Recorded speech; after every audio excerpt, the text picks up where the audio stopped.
Hey, welcome back. Indiana Sports Beat Radio here on this Friday. Game day, of course. Indiana taking on Indiana State tonight.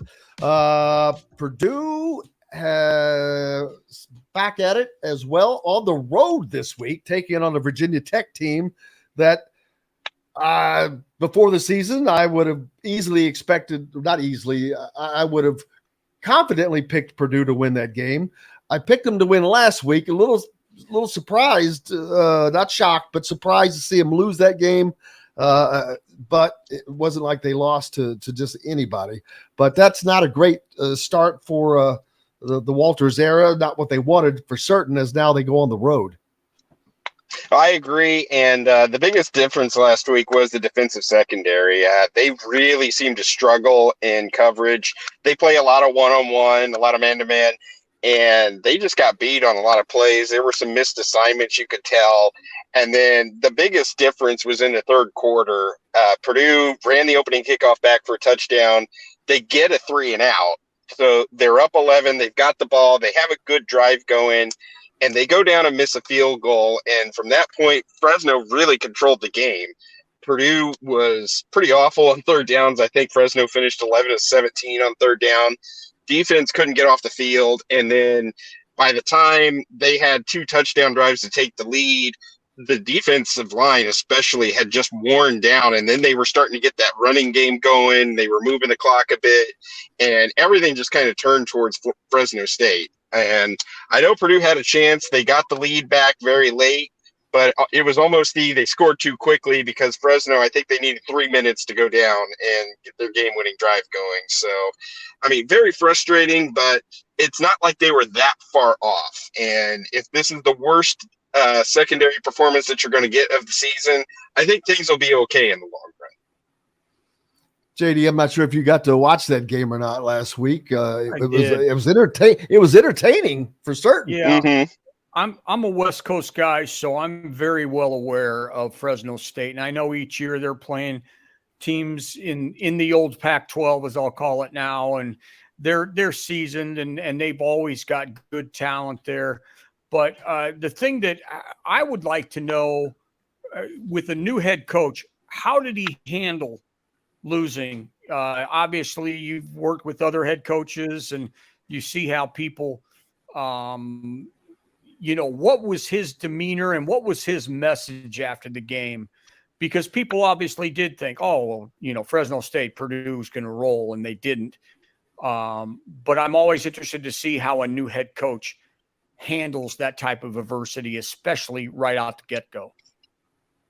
I thought it was pretty even keel. He just kept mentioning how they needed to view the tape and see what they missed. And that's where we're going to find out a lot this week, is how much were they able to fix up and spot those deficiencies and whatnot. I think one of the positives in the secondary was Dylan Thieneman, the freshman from Westfield. He comes in, true freshman, playing the first game of his career, and he has 10 tackles and an interception. There were a couple of moments where he played like a freshman and there were some freshman mistakes, but it's really good to see a kid that was a 3-star recruit. He comes in and immediately becomes a starter, wins Big Ten Freshman of the Week. And I think that's something very positive to build on there in the secondary. And you just got to get the corners to do a little bit better now. So I honestly think Fresno's a better team than Virginia Tech. I think that they're, like you said, they're a very solid program. They've won 10 games in 4 of the last 6 years. I don't think there's any shame to it, but where we're going to find out how well Walters is going to do is see what issues get fixed and what he does to fix them this week. And I thought he had a pretty even keel and knew what needed to be fixed. It's just a matter of getting the guys to execute it now. I know there's a lot of anxiety about the overall program at Virginia Tech the last few years. What can we expect tomorrow when you go to that stadium, which can be very intimidating? They're well known for their entrance to Enter Sandman and all that, and they had a great program for many years under Coach Beamer. What do you expect to see from them, and how did they do that the first week of the year? Looked like they got off to a bit of a slow start last week. I know they had 2-0 after the first quarter, but that tells me, okay, their defense was able to score. They got a safety, and they played Old Dominion, who had beaten them the year before. They've got this strange home and home in state with Old Dominion. I think it's a 10-game home and home where each team gets 5. I mean, that's like if Indiana and Ball State agree to do a 10-game home and home, really. So, it's a familiar opponent for them. They were able to turn around a result from last year, so I think that's good. But they also struggled running the ball. They struggled defending the run.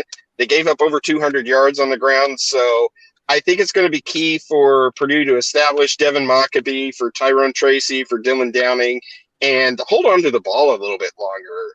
I mentioned the defense wearing down last week. Fresno State had the ball for, I think, 14 minutes more than Purdue did. And that adds up, especially on a warm afternoon. I want to see Purdue be able to control the game offensively a bit. And that comes with the benefit of, okay, if your secondary struggling, they can't do any damage if they're off the field. So, hold on to the ball, get the running game going a little bit more, get Mockabee more involved, and I think you'll see a little bit different of a Purdue team there. You mentioned the secondary being an issue, and for Virginia Tech, although it was against Old Dominion, the passing game is what led them on that win. They threw for a lot of yards, and obviously they're going to be trying to do that again. So is that the biggest worry for the Boilermakers this weekend? I would think so, just because, you got a quarterback. They were facing Mikey Keene last week, who it was his first start at Fresno State, and he goes for nearly 400 yards. And then now you've got Virginia Tech with Grant Wells. He's been a longtime starter. He was their starter last year. He started a number of games at Marshall before he transferred to Virginia Tech. So it'll be interesting to see how he's able to pick things apart. Keene was really good about rolling outside the pocket, whereas Wells here, he's more of a runner. He's got the ability to run, and if Purdue can limit what he can complete when they roll him out of the pocket, I think that'll help tremendously. Defensive line played pretty well last week until they wore down. The front seven overall was pretty good. They defended the run well in the first half, but you could tell in the second half they had gotten tired, and Fresno State was able to take full advantage of that. And the thing is, Purdue, they are not playing an easy non-conference schedule. I mean, obviously the first game was not easy. They're going on the road for another against another Power 5 ACC team. And then after that, it's Syracuse, another ACC team, who I think put up like 2,000 points last week in a game. Yeah. Well, that's against Colgate. I mean, what do you do? You're supposed to do that in those FCS games. Yeah, if you can't score against the toothpaste, I don't know what you should think about your team. But seriously, that's on paper that's a good one. That's a tough schedule, man. Yeah, and it's not going to get any easier next. Well, it gets slightly easier next year because they do get Indiana State at home, but they also host Notre Dame and go to Oregon State. And Oregon State's looking really, really good right now. Ranked 16th, I think. Yeah, and Purdue beat them to start the 2021 season, but by the time you turn around and play them in 2024, that's going to be a different game, and they have really turned it on. So next year's not going to be easy. I think in 25, Purdue's got UConn and Ball State, so that's a little bit of a break, but they also go back to Notre Dame. So Purdue's not afraid to play somebody in these non-conference games. It's not the days when they were playing a MAC school, an FCS team, and Notre Dame. So I kind of like it, man. I like the challenge. I like the unique opponents that you see. And this is actually the back end of a home and home where Purdue played Virginia Tech in 2015. And that was in the middle of the Darrell Hazel era. So not a lot of people remember that. The Hokies won pretty easily in West Lafayette. But I think you'll see a different game tomorrow. I think it's going to be a lot closer, and I really think Purdue is the better team. And I think if they are able to fix just the secondary a little bit, they get that running game going a little bit more, I think they'll be able to pull off the win. I saw an amazing stat yesterday, not to cut you off, JD, that the two coaches, Ryan Walters and I forget, Brett Pry. Pry went against last time they went against each other. They were defensive coordinators. Obviously, Walters was at Illinois, and Pry was at Penn State, I believe, and they had the 9 overtime game. But what amazingly, do you know what the final score was after 9 overtimes? I think it was 20-18. I'm like, what the hell were they doing? It's amazing. But JD, sorry I interrupted you there. Well, on behalf of a MAC school that came in opening day in 2003 and defeated a Purdue team that really felt like it was going to have big things, there was nothing greater for me as the SID Bowling at Green the time. Then? Bowling Green went in. That was a good Bowling Green team. That was a very good. And honestly, really I thought that was Tiller's best overall team. They finished 9-4, and 3 of the losses were either by a single possession or in overtime.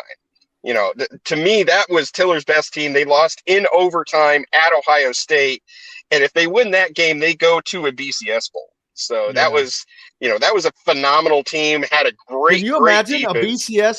a BCS team with a MAC loss on its resume? Oh, the MAC team has been a BCS team. Yeah, Northern Illinois in 2012. That year we also went to Ohio State. The year after they won the national championship, I believe.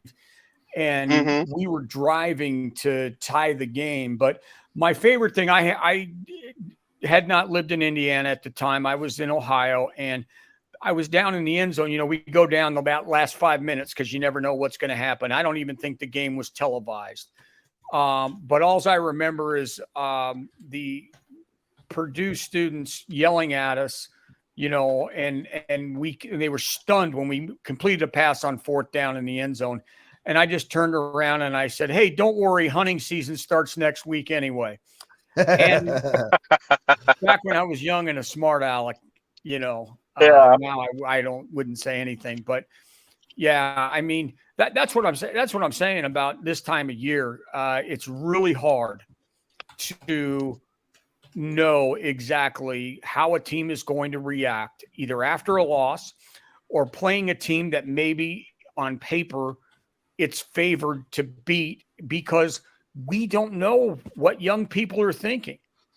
We just don't know. And so I think Purdue, you could erase if they can get a win this week at Virginia Tech, it may erase all the negative feelings that they had after losing at home to Fresno State and get them right back to where they think they should be. Exactly. And I think a lot of people would have taken a 2-1 record through this non-conference slate because it's tough, but it's not overwhelming. I mean, it's not like they're playing Georgia, Alabama, and then Clemson or something. I mean, they're playing teams that they are on par with in these power conferences and a really, really good Mountain West team. So you come out of that 2-1, and then you get the nice benefit of the Big Ten West, which just looks like an absolute mess right now. I think they could get 6-7 wins still, honestly, if they're able to get this game. I think they can beat Syracuse. And then the rest of the way, the only games I would be absolutely shocked if they won would be Ohio State and Michigan. Yeah, you got the 16-game losing streak to Wisconsin, but you don't know what's going to happen when they're trying an entirely new offensive system there. And then, does Nebraska look good? Does Minnesota, Northwestern? Iowa is always going to be offensively challenged. Iowa's one of those teams that if you're up 10 on them, the game's over. If you're down 10 against them, the game's over with their defense. So, who knows what's going to happen the rest of the way, but there's still plenty of opportunity. It's not a reason to panic here. Oh, absolutely not. But if they lose to Virginia Tech, which it's not like it would be a horrible loss, but it doesn't matter because they already have the previous loss the week before. If they start the season 0-2, their season becomes vertical really fast because you get into Big Ten where you still have to play Syracuse, which even if they win that game, then you followed up with a game at home against Wisconsin and Illinois, which it's not, those are no gimmies. Then you have to go to Iowa. Of course, you mentioned Ohio State, Nebraska, which I expect them by the time mid-season rolls around, they're going to be a formidable team, not top, but Michigan's on the schedule, a Minnesota team that has already got a win in week 1. Northwestern should be an easy win, and then the Indiana bucket game is always just tough regardless. So Indiana and Purdue are in a similar situation in games that they really have to win in this non-conference slate to keep their schedule from becoming vertical fast. Yeah, I agree, and I think if it's a bowl season, you got to win this one. Other than that, you're still building towards next year, and that doesn't necessarily mean the rest of the season's a wash. I mean, Ryan Walters has got a great recruiting class lined up. On paper, it's probably the best recruiting class Purdue has had in quite a while. It's on par or better than Brahm's best recruiting class, and it'll be interesting to see how all of that talent develops. And he's still, he had to rebuild a roster that lost a lot of graduates, that lost a lot of transfers. He's got new transfers coming in, and it's difficult to take over in the middle of a recruiting cycle. I think he got hired 2 weeks before the early signing day. How do you come in and convince 20 kids, like, yes, and, continue to sign on here when you've already committed? I mean, that's difficult for anybody in any position. So that first year of a transition is always going to be very, very interesting, and you're building towards that next step. And I think it'll be interesting to see what that next step is, regardless of what happens this year.